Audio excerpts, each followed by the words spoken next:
Hello, I'm Ken Johnson, and welcome to our New Hope Reads ministry.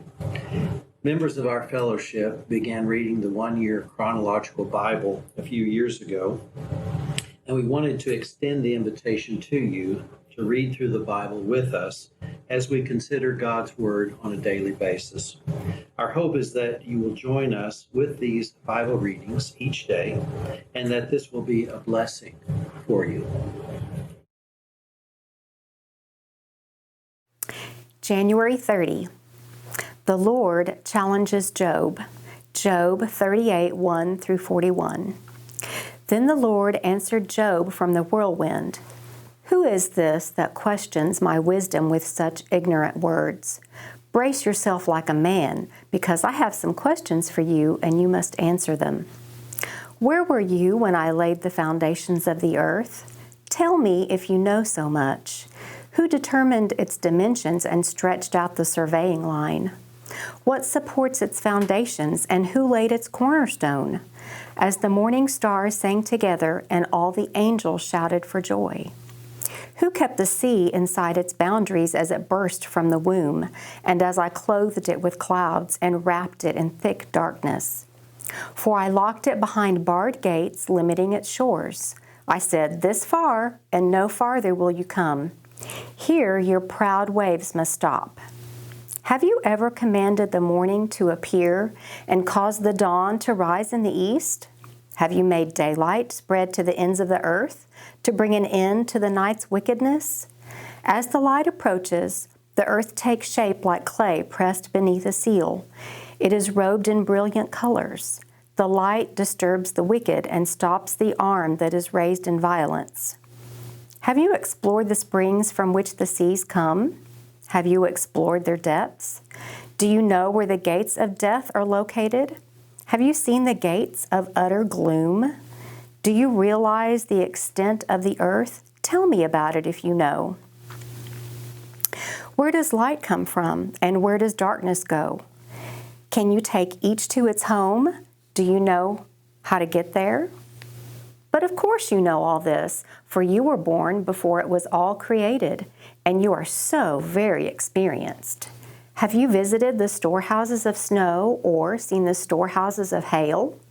I have reserved them as weapons for the time of trouble, for the day of battle and war. Where is the path to the source of light?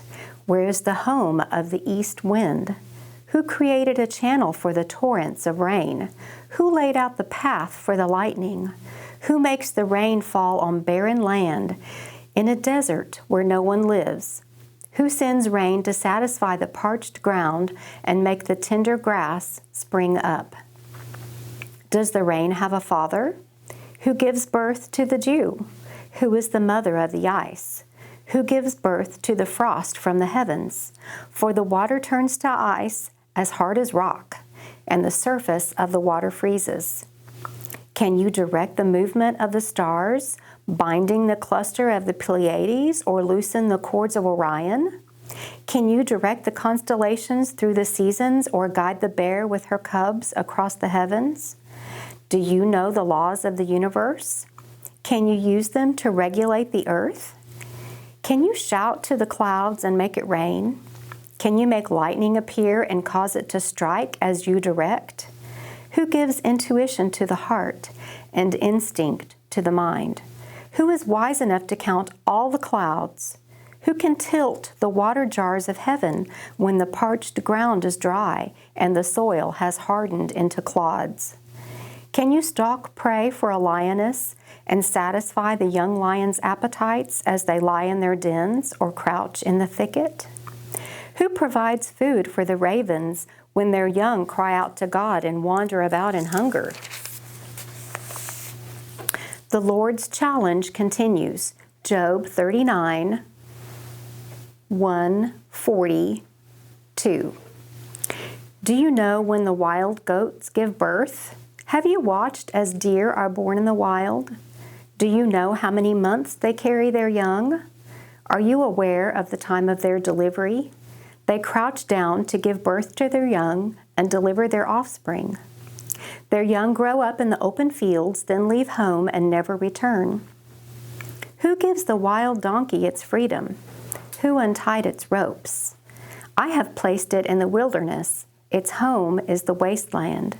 It hates the noise of the city and has no driver to shout at it. The mountains are its pasture land, where it searches for every blade of grass. Will the wild ox consent to being tamed? Will it spend the night in your stall? Can you hitch a wild ox to a plow? Will it plow a field for you? Given its strength, can you trust it?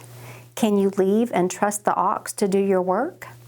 Can you rely on it to bring home your grain and deliver it to your threshing floor? The ostrich flaps her wings grandly, but they are no match for the feathers of the stork. She lays her eggs on top of the earth, letting them be warmed by the dust.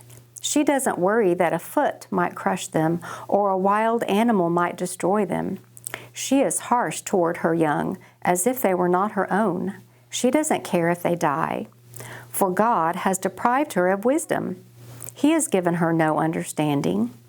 But whenever she jumps up to run, she passes the swiftest horse with its rider.